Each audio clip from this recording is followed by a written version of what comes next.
Assalamualaikum warahmatullahi wabarakatuh.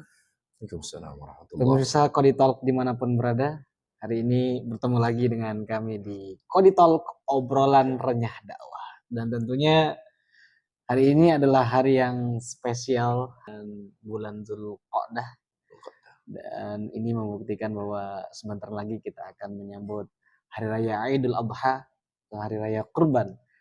Dan tentunya juga narasumber kita hari ini sangat menguasai di bidang kurban dan kemudian juga terkait tentang haji dan sebagainya. Dan inilah beliau, Ustadz Andika, seorang pendakwah kondang, seorang tour leaders umroh. Dan ada yang menarik dari perjalanan beliau nanti akan kita kulik, yaitu beliau bisa tembus di Masjid Aqsa, dan bagaimana trik-trik, nanti juga kita akan berbincang dengan beliau, berkomunikasi dengan tentara-tentara Israel. Dan tentunya ini sebuah ilmu yang sangat langka. Kita akan jumpa dengan Ustadz Andika. Dan menariknya lagi adalah beliau merupakan salah satu alumni dari pendidikan kader mubalik PKM Kodi DKI Jakarta angkatan ke-28 tahun 2021. Dan ini juga kita akan bahas lebih panjang lagi bagaimana awal beliau berdakwah, terjun dalam bidang dakwah, dan tentunya sampai menjadi dakwah kondang dan mancanegara. Ini bukan nasional lagi tapi mancanegara. Gimana kabarnya Ustadz? Alhamdulillah, sehat. Masya Allah. Ini kita sangat bahagia sekali bisa berjumpa dengan Ustadz di Kodi Talk. Ya, kita ngobrol santai, ngobrol terus seputaran dakwah dan inspirasi. Siap. Ini tentunya kami juga bangga dan bersyukur lagi-lagi dengan hadirnya Ustadz ini. Nah, kira-kira bisa diceritakan nggak Ustadz terkait tentang awal mulanya berdakwah? Ya, baik. Bismillahirrahmanirrahim. Assalamualaikum warahmatullahi wabarakatuh. Waalaikumsalam. Alhamdulillah, salatu wassalamu ala rasulillah wa ba'du. Jadi awal berdakwah memang kebetulan background pertama dari pesantren. Lulus SD itu kita langsung pesantren di Bogor, pesantren Nurul Anwar. Dilatih biasa, ada latihan muhadharah, latihan dakwah. Kemudian juga kita lanjut ke Dirosat Islamiyah. Kuliah di Universitas Islam Negeri Syarif Hidayatullah Jakarta. Kebetulan satu angkatan sama Ustadz yang kita kenal semua, Ustadz Adi Hidayat. Nah, sama beliau, istrinya kakak juga kelas lah berarti ya, satu angkatan. Satu kelas. Satu kelas sama istrinya juga satu kelas. Cuma beliau nggak selesai langsung ke Libya. Masya Allah. Gitu. Jadi alhamdulillah baru dari situ kita aktif di dakwah, di ceramah, kemudian khutbah Jumat dan sebagainya. Alhamdulillah sudah juga dakwah di mana, ikut dai perbatasan. Waktu itu Kemenag RI di perbatasan Malaysia Indonesia. Nanti bisa diceritakan Ustadz perjalanannya. Siap. Alhamdulillah. Nah, mungkin dalam perjalanan di 3T berapa bulan di sana? Itu 1 bulan. 1 bulan. Jadi pas di bulan Ramadan. Ya? Pas bulan Ramadan waktu itu yang ikut peserta banyak. Berarti selama Ramadan itu jauh dari istri? Jauh dari istri, dari anak sampai anak tuh. Gimana rasanya itu? Jauh dari istri di bulan Ramadan lagi? Bulan Ramadan yang pasti itu satu pengalaman yang luar biasa ya, karena jauh dari anak, jauh dari istri, di saat munggahan harus dikumpul keluarga. Ini kita harus berdakwah karena ada tugas dari Kemenag itu kan. Dan itu kan ada penyeleksiannya kan? Ada penyeleksian. Ini kan berarti ini luar biasa nih. Alhamdulillah dari 300 peserta waktu 300 itu, peserta, ya. Alhamdulillah yang terpilih 8 orang. Masya Allah. Dan itu orang-orang pilihan ya? Iya, pilihan ada 8 orang. Ada yang saya mewakili Jakarta. Ada lagi dari Tangerang Ustadz Randy Tanjung, ada dari Purwakarta Ustadz Ihya, dari Cirebon juga ada Ustadz Kamal dan Ustadz Maftuh dari Tasik. Itu dakwah di Kalimantan Barat artinya diutus ke Kalimantan Barat ya Ustaz? Itu Itu atas pilihan sendiri atau memang sudah ditentukan dari Kemenaknya? dari Kemenak. Jadi berarti kita nggak bisa menentukan. Iya, nggak bisa. Dan artinya kita nggak tahu daerah di sana Ustaz ya? Nggak tahu. Medannya seperti apa? Medannya luar biasa, emang baru merasakan dakwah di daerah 3T itu. Kalau kita biasa di perkotaan nyaman, enak. Tapi ketika dakwah di sana luar biasa. Nah, gimana tantangan yang didapatkan di sana? Yang pertama akses dari jalanan itu, masya Allah. Jadi berlumpur, susah dari satu tempat ke satu tempat yang lain itu jaraknya jauh. Masya Allah, iya. Jarak jauh. Ada pengalaman saya juga ketika ditempatkan langsung diantar oleh Kemenak sampai ke daerah Camar Bulan itu. Oh, Camar Bulan namanya. Camar Bulan, Ramadan pertama, sebelum subuh kita berangkat, di situ udah kejadian luar biasa. Masya Allah. Jadi waktu itu saya mau ke masjid, jalanannya emang di kanan kiri rawa, jalanan juga hancur, blok gitu kan. Di situ ada ular. Masya Allah. Ada ular depan. Ketika saya mau ke masjid, wah udah mau matokannya. Ya Allah. Masya Allah, di situ saya astagfirullah. Itu hari keberapa? Hari pertama. Hari pertama. Hari pertama dapat ujiannya begitu. Ya Allah. Masya Allah.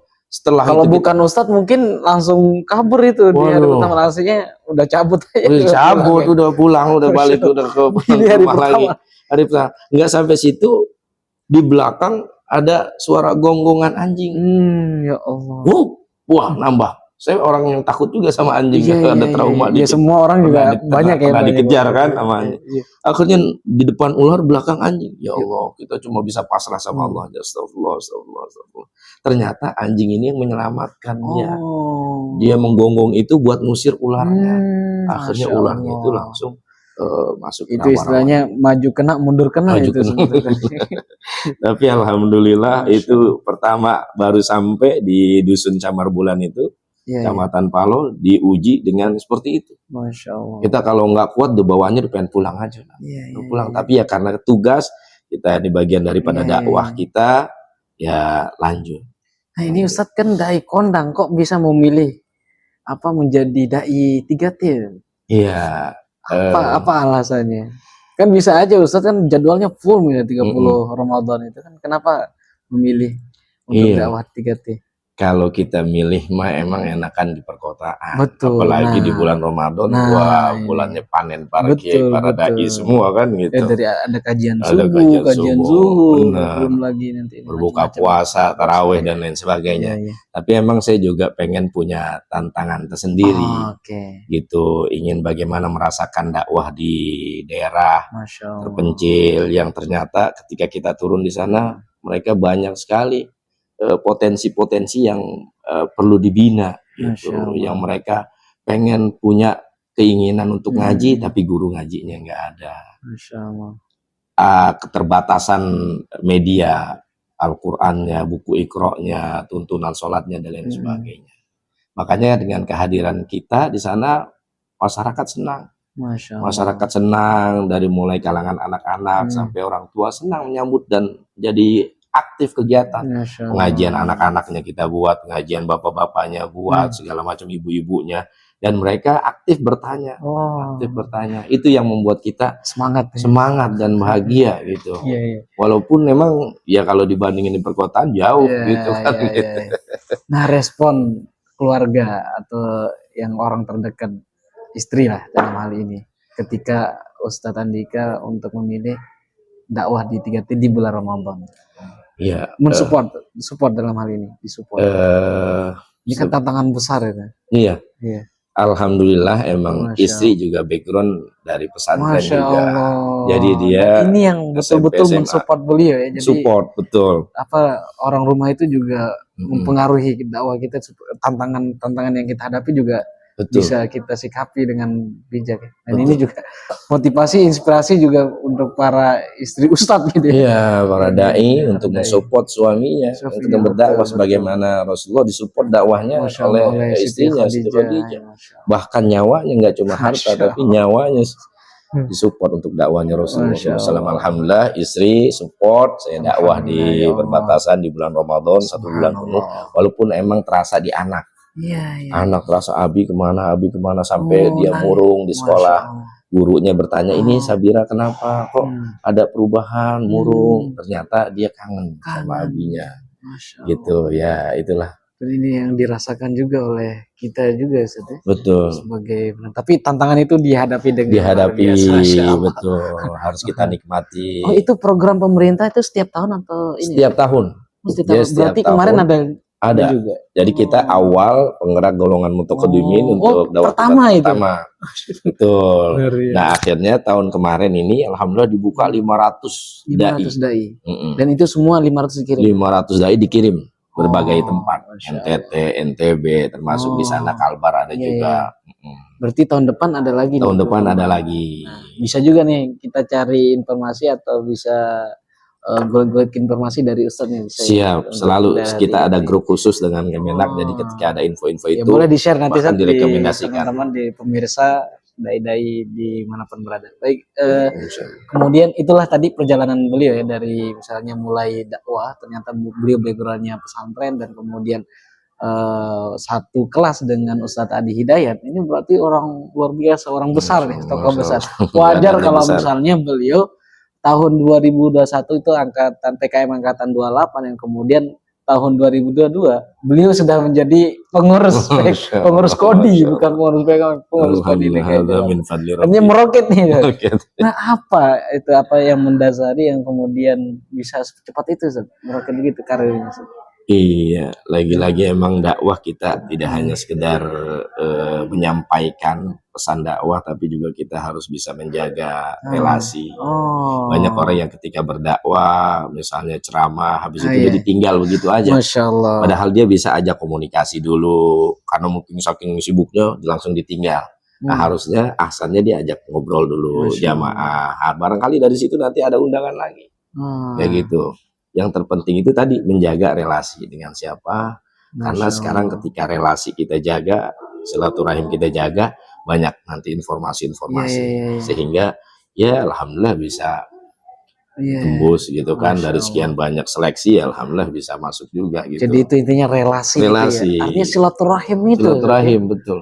Iya, silaturahim itu yang pada intinya di situ. Betul, karena Rasulullah udah jelas kan, mayurid ayyibsatu lahu rizqahu falyasil rahimah. Masya Allah. Ingin dilapangkan rezekinya, ya silaturahim. Silaturahim kemana aja udah. Dan rezeki bukan hanya uang, bukan hanya materi, tapi hubungan baik. Hubungan baik dengan sama, dan nanti muncul informasi-informasi yang dari informasi itu ya insya Allah. Iya. Gitu. Nah, kemudian tidak hanya sebagai seorang dai, tidak hanya sebagai seorang pengurus, tapi Ustadz ini tour leader umroh. Itu dari kapan? Alhamdulillah, tour leader umroh itu dari 2015. Masya Allah. 2015 Allah amanahkan. Sekarang udah 9 tahun ya? Hampir 9 tahun. Alhamdulillah. Nah, itu di PT yang sama, di perusahaan yang sama? Beda. Beda. Hari ini di perusahaan apa? Sekarang di Rivi Travel. Dan kita tahu bahwa beliau ini 1 bulan bisa 2 kali bolak-balik nih. Bahkan lebih ya? Lebih, kadang baru nyampe, besok udah berangkat. Masya Allah, ini luar biasa nih. Dan tentunya nanti perjalanan sedikit Ustaz, sebelum kita tutup, perjalanan berkomunikasi dengan tentara-tentara Israel ketika membawa jamaah ke Masjid Al-Aqsa. Nah, gimana tariknya? Iya, alhamdulillah kemarin juga dari travel kita ada umroh plus Aqsa. Jadi ada kesempatan kita mengunjungi Masjidil Aqsa yang punya juga keutamaannya. Ini panggilan untuk kita semua umat Islam untuk meramaikan Aqsa. Kalau bukan umat Islam siapa lagi? Labbaika ya Aqsa. Kita harus bisa mengunjungi, karena kata Rasulullah, la tasyuddu rihal la salasah masajid. Ya, jangan kau bersusah payah melakukan safar melainkan ketiga masjid ini. Kalau bisa sebelum wafat kita udah mengunjungi 3 masjid ini. Iya, Masjidil Aqsa, Masjid Nabawi, Masjidil Haram. Nah, waktu itu kita berangkat 1 bus. Tetap banyak kendala ya, dari mulai perbatasan, karena kan ke Jordan dulu. Jordan dulu, perbatasan menuju Israel. Nah, di sini nih banyak tentara Israel. Tentara Israel yang kita ya emang harus ini juga, kalau ditanya sama petugas imigrasi mau kemana?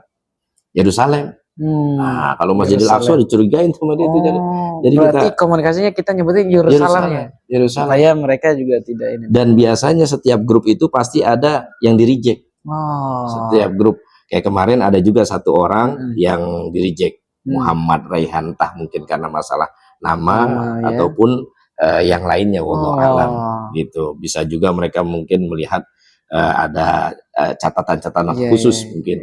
Sehingga setiap keberangkatan Aqsa itu pasti ada yang di-reject. Kayak gitu. Nah, dari situ awal tidak 100% ada errornya juga sih. Iya. Gitu. Tapi 90% bisa ya. Bisa. Nah, kita masuk awalnya itu siang, kita mau masuk landing zuhur, kita mau masuk perbatasan itu jam 12 tutup. Kita nyampe tapi tetap ditutup. Jadi tergantung Israel aja dia. Dia tutup lebih cepat. Apalagi kemarin lagi genting kan. Akhirnya kita nggak bisa masuk. Jadi kita ke Jordan dulu. Harusnya hari pertama langsung ke Israel. Gitu. Akhirnya Jordan, besok paginya baru kita masuk ke perbatasan Jordan sama Israel, Palestina. Kita baru masuk, lolos. Alhamdulillah baru kita ngunjungin Masjidil Aqsa yang dirindukan, yang dinanti-nantikan.